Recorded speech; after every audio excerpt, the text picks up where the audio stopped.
नमस्कार, साफ संदेश से मैं अनिल कौशिक।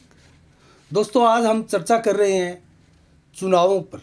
जो हमारे यहाँ बादरा नगर पालिका के चुनाव हुए हैं बादरा में, और हमने जो कल एग्जिट पोल दिया था दोस्तों, उसके ऊपर हम संभावनाओं के बारे में चर्चा करेंगे।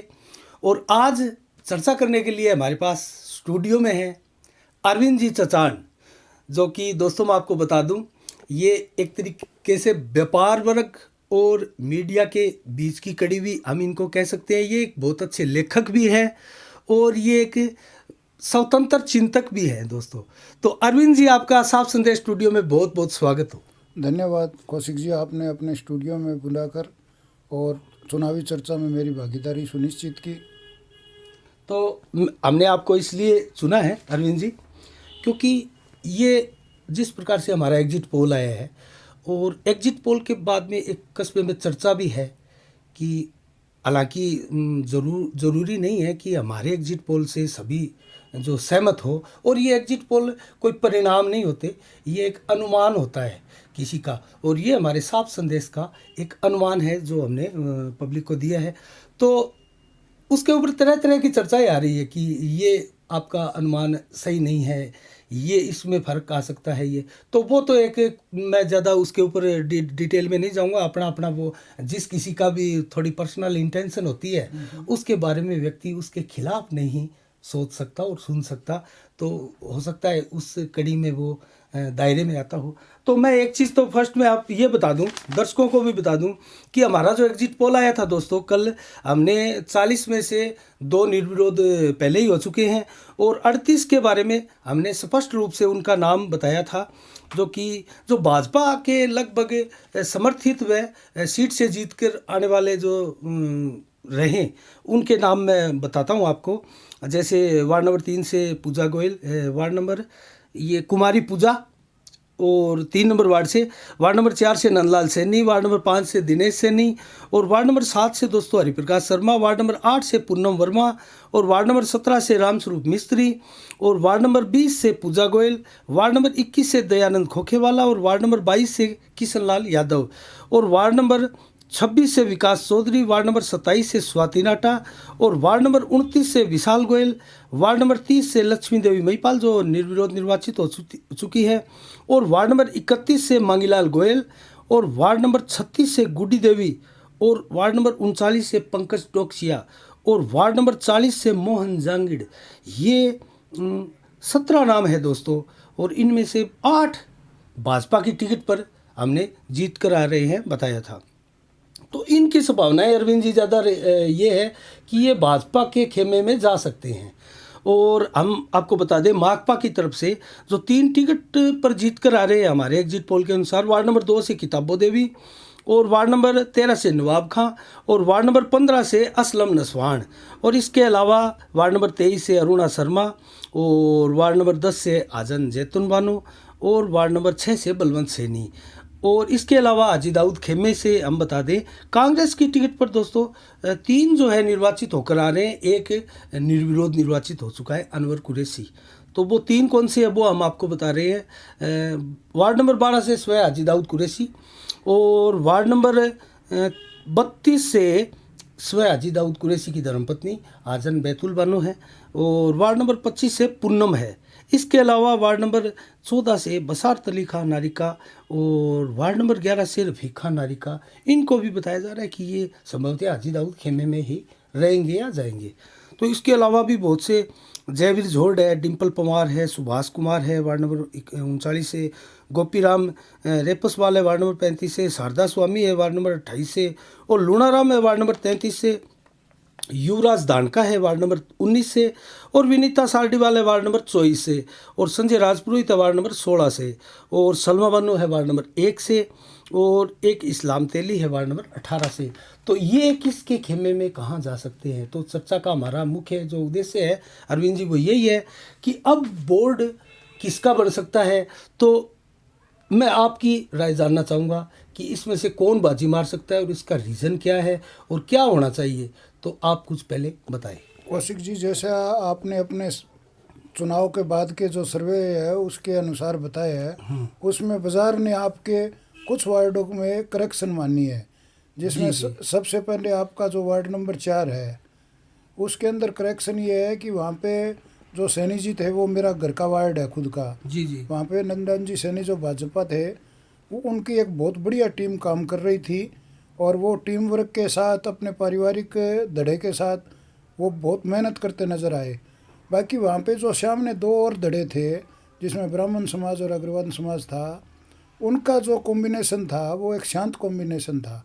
उनके पास कार्यकर्ताओं का अभाव था, बाकी वोटों का अभाव नहीं है। एक तो जो आपने यहाँ पे 4 नंबर के अंदर सैनी जी की जो जीत बताई है वो क्या है कि एकदम फाइट टू फाइट है। उसमें मनीष कुमार जो अनवारी के निशान पे थे और नंदा जी उसमें एक कम अंतर की हार जीत होगी।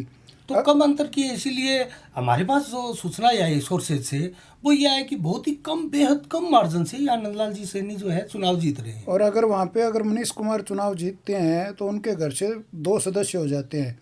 एक आपके सर्वे से 23 नंबर में हाँ, अरुणा अरुणा शर्मा जी है। जीत रही है। जी। अगर वो जीतते हैं और दोनों ही कामरेड खेमे से है, प्रभावशाली हाँ, कामरेड हाँ, खेमे से खेमे है से है। और इधर कामरेड खेमे से और भी सदस्य जीत के आ रहे हैं, तो इस बार संभावना ये भी बाजार मान रहा है कि कामरेड, जैसे कामरेड ने अपना एक प्रधान बनाया था पूरी राजस्थान की राजनीति से गहलोत तक माननीय जी, मुख्यमंत्री का जहाँ पे इंटरफेरेंस हुआ, उसी प्रकार से इस बार माकप्पा का भी यहाँ पे चेयरमैन चेहरा देखने को मिल सकता है। उसमें प्राथमिकता में 2 ही चेहरे रहेंगे, मारुत महिपाल और अरुणा जी शर्मा।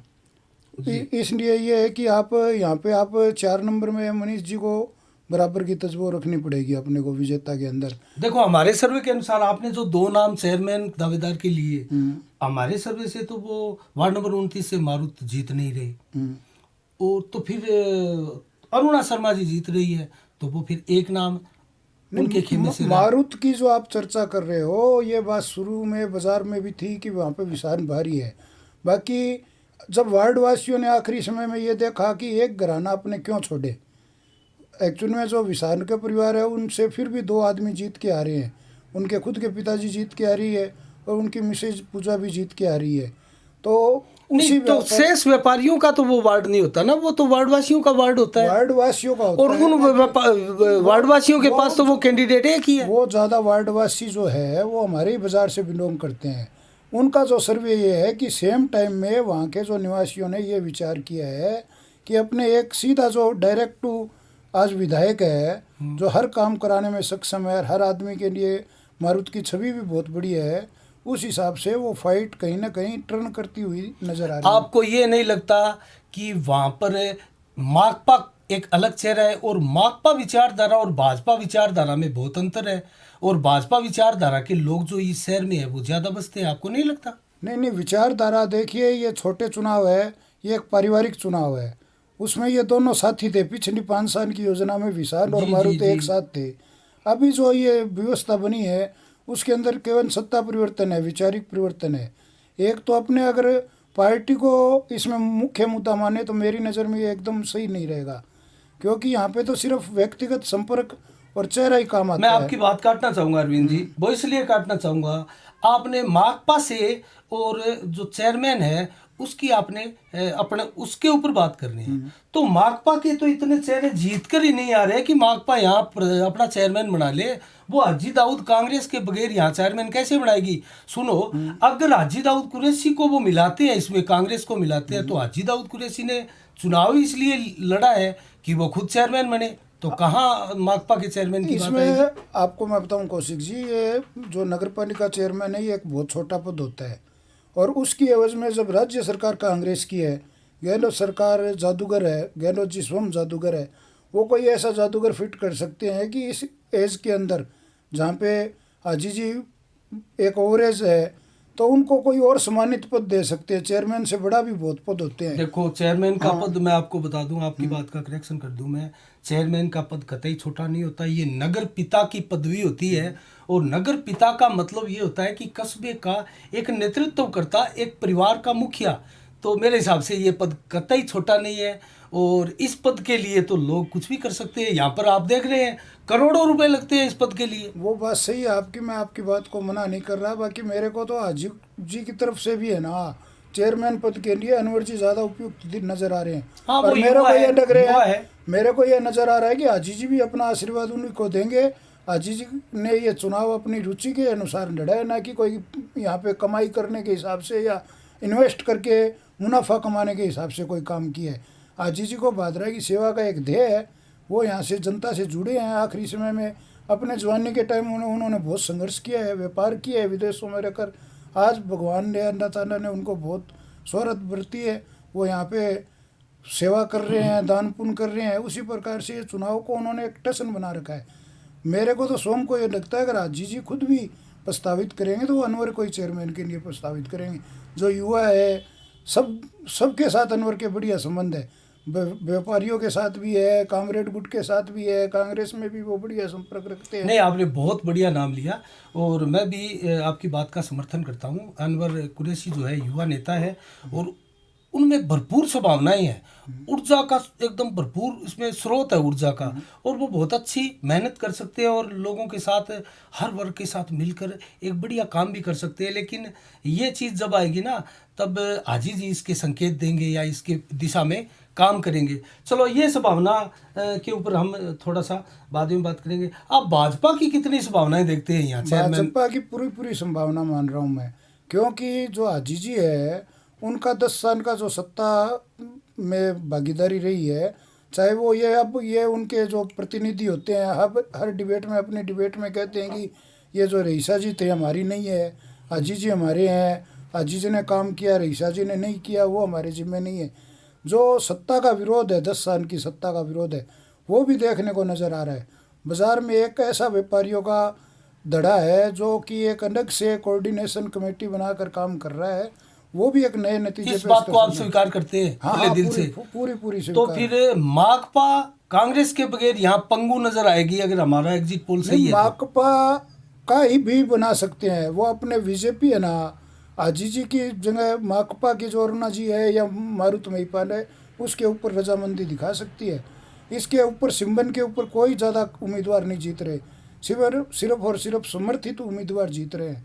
जो सिम्बन बांटे गए हैं, चाहे माकपा को, चाहे कांग्रेस के हो, चाहे वो बीजेपी को, उन पे चेहरे बहुत कम हैं, उनके समर्थित ज़्यादा जीत के आ रहे हैं। वो जो खड़े करने वाले उनके राजनीतिक आका है, जो उनके बड़े नेता है, वो अपने इशारे से हाजी जी की जगह उनको भी आगे प्रस्तावित कर सकते हैं, चाहे वो मारुत हो, चाहे अरुणा जी हो, चाहे वो सोम मनीष कुमार हो, चाहे वो सैनी जी हो, चाहे वो। चलो, हम पार्टी को महत्व नहीं देते हैं क्योंकि इन चुनाव में पार्टी का कोई खास महत्व है नहीं, व्यक्ति का महत्व ज्यादा है। चलो, हम व्यक्ति के महत्व के हिसाब से अगर बात करें तो यहाँ अलग अलग खेमे, जैसे भाजपा में ही ले लेते हैं। जैसे दयानंद खोखेवाला ने अपनी अंतिम सभा थी यहाँ 16 नंबर वार्ड में, उनके ताऊजी चुनाव लड़ रहे हैं, जगदीश जी खोखेवाला, उनके समर्थन में उन्होंने स्पष्ट कहा कि आप विश्वास रखो चेयरमैन मैं बन रहा हूँ भादरा का। तो और मांगीलाल जी की पूरे भादरा में चर्चा है, तो कहीं ना कहीं ये मांगीलाल जी की टांग खिंचाई वाली बात है। अगर ये बात उनके मन में है? नहीं है, ये बात नहीं है। उन्होंने चेयरमैन में अपनी भागीदारी सुनिश्चित की है। आप उनके जो भाषण देना और उनकी व्यू रचना एक अलग बात होती है। भाषण में सारी चुनावी व्यू रचना का प्रदर्शन नहीं किया जाता, भाषण एक जनता के बीच में दिया जाता है और व्यू रचना एक रणनीतिकारों के बीच में बैठ के होती है। ये बात सही है कि आपके सर्वे में थानेदार ताऊजी जो 16 नंबर से उम्मीदवार है वो चुनाव हार रहे, वो हार रहे, ये आपकी नज़र में है, आपके जो आपका नज़दीकी वार्ड है। बाकी जो युवा साथी संजय जी है, उनको जनता ने ये मानना है कि उनको अपने दोबारा भी ताऊजी भी तैयार है कि उनको मैं आशीर्वाद देकर अगली योजना में। ऐसा पीछे हुआ भी है, जब मेरे दादाजी जगदीश प्रसाद जी चेयरमैन साहब के टाइम में और अशोक जी सैनी उनके सामने खड़े थे, और जबकि दूसरी बार सेठ जगदीश प्रसाद जी ने आशीर्वाद देकर अशोक जी को निर्विरोध बनाया था। उसी प्रकार से मेरे को ये नज़र आ रहा है कि इस बार तो 16 नंबर में थानेदार ताऊजी चुनाव जीत रहे हैं और अगली बार संजय भाई साहब को निर्विरोध बनाते नजर आ रहे हैं। नहीं, इस पे मैं ज़्यादा वजन नहीं मानता बात में। वो इसलिए नहीं मानता कि जब यहाँ जो आरक्षण होता है टिकटों का, वार्डों का, और जो सामान्य आया है, तब खोखेवाला परिवार से एक मेंबर खड़ा हुआ है। उन्होंने सामान्य की सीट किसी को नहीं दी, वार्ड में सामान्य के बहुत लोग हैं। लेकिन अगर ओबीसी आ गई, एसी जो भी आता है आरक्षण अलग, तो वो सामान्य का लड़ ही नहीं सकता, तो फिर तो वो देने वाली बात ही कहाँ है, ये वो तो मजबूरी अरे हो गई भाई ना। साहब, इसमें भी फर्क होता है। जब आदमी को बड़ी राजनीति करनी होती है तो छोटे पद देने पड़ते हैं। आज अगर संजय भाई साहब यहाँ से चुनाव हारते हैं या ताऊ जी जीतते हैं तो वो कोई वैचारिक द्वंद्व थोड़ी है, तो दोनों बीजेपी विचारधारा की दोनों है तो हमेशा साथ रहते आए हैं। जैसे अपने 5 नंबर पे चर्चा करते हैं, गौरव सोनी था तो युवा मोर्चा का ही कार्यकर्ता, आज तक तो वो युवा मोर्चा लेकिन में। एक चीज और आती है ना, तो इसमें भाजपा से टिकट की मांग की थी, गौरव सोनी ने भी की थी और दिनेश सैनी ने की थी। दिनेश सैनी को टिकट दे दी गई और गौरव सोनी ने जो है टिकट के खिलाफ चुनाव लड़ा है। और हमारे सर्वे के अनुसार अगर गलत भी होता है तो वो गौरव सोनी वहां से चुनाव लड़ जाते, तो जरूरी नहीं है कि वो भाजपा में ही अपनी टिकट अरे को भाई साहब, ले जाकर दे भाई साहब चेयरमैन बनाने के पिछली लिए। बार का आप सिर्फ 5 साल पीछे देखिए ना, जब जेपी कस्बा को टिकट दी गई थी 4 नंबर से और वहाँ पे दिनेश जी सैनी निर्दलीय के तौर पे जीत के आ गए। उसकी मैं इसलिए नहीं कहना चाहता क्योंकि वो भाई थे अशोक सैनी के, और अशोक सैनी भाजपा में एक बहुत बड़ा नाम है और आज प्रदेश मंत्री है। तो उनके परिवार से कोई ऐसा हो तो उनकी छवि को बट्टा लगता है। गौरव सोनी कौन से पार्टी बड़े राजनीतिक घराने से आते हैं? वो भी उनके छोटे भाई है, इसमें कोई राजनीति में बट्टा लगना कोई शब्द नहीं है। नहीं, अगर राजनीतिक परिवार हो तो पारिवारिक राजनीति यही होती है। जो नगर पालिका की जो राजनीति है ये एक पारिवारिक की राजनीति है। वो दोनों ही भाई थे। गौरव भी अशोक जी का उतना ही छोटा भाई है जितना दिनेश जी बड़े भाई है। और अगर वो बनते हैं फिर भी आस्था जाहिर करते हैं तो कोई नकारा नहीं जाता राजनीति में। जैसे अपने ने प्रधान के चुनाव में देखा था, जो अलग जी थे वो कामरेड के विरुद्ध थे और बाद में वही प्रधान बने। तो ये जरूरी नहीं है कि अगर समान नहीं, इसमें तो बलवान जी की एक वो सफल कैंपेन कही जाएगी, बलवान जी की सफल राजनीति कही जाएगी। अशोक जी दिखाएंगे, वही दयानंद जी दिखाएंगे। ये जो क्षेत्रीय राजनीति के ये महारथी है ये। अब जो आप जितने भी नाम गिरा रहे हो, चाहे वो अनवर हो, चाहे वो दयानंद जी हो, चाहे वो अशोक सैनी जी हो, ये जितने ही क्षेत्रीय राजनीति में, अब वीडीएस भी बहुत बढ़िया भूमिका निभा रहा है।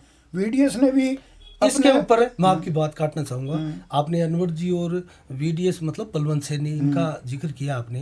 कस्बे के अंदर ज़्यादा चर्चा तो नहीं है, लेकिन हमारे पास खुफिया सूत्रों से एक चर्चा है कि अनवर कुरैशी और बलवंत सैनी और प्लस इनके साथ और भी कई नाम आ सकते हैं। ये एक चौथा नया गठजोड़ यहाँ पर बन रहा है। तो मैं एक बात सवाल आपसे पूछना चाहूँगा कि अगर माकपा प्लस कांग्रेस बनाम भाजपा, मैं मानता हूँ इस सारे प्रकरण को, अगर इसके अंदर माकपा और प्लस जो कांग्रेस है वो भारी पड़ती है निश्चित रूप से। उनके पास सत्ता है, उनके पास बाहुबल है, उनके पास धनबल है, उनके पास सब कुछ है। और भाजपा को ले तो उनके पास सत्ता नहीं है या यहाँ पर उनकी वीकनेस आती है। तो मैं कहना चाहूँगा कि अगर ये चीज़ निकलती है वहाँ से, मैं कौशिक जी यहाँ तो अब आपको मैं ये बताना चाहूँ कि मैंने विधायक जी को बहुत नज़दीक से देखा है। जी जी जी, कामरेड बलवान की जो जिद है ना, जी जी, वो जिद भादरा के चेयरमैन तय करेगी। और वो जिद ये है कि मैं मेरा चेयरमैन बनाऊंगा। चलो इस बात को हम एक बार विराम देंगे दोस्तों, क्योंकि तकनीकी कारणों से हम ये जो चर्चा है वो अगले भाग में कर रहे हैं। और अगला भाग दोस्तों आज ही हम आपको दिखा रहे हैं। इसलिए मैं अरविंद जी से मैं क्षमा याचना चाहूँगा, एक तकनीकी फॉल्ट है हमारे यहाँ। तो इस चर्चा को हम लंबी नहीं करके ऐसे चर्चा जो है वो अगले उसमें पार्ट में कर रहे हैं। तो इसी के साथ हम दोस्तों मिल रहे हैं अगली चर्चा में, देखना नहीं भूलिएगा। इसके जस्ट बाद में एक और अन्य वीडियो के साथ। नमस्कार, जय भारत, जय जय राजस्थान।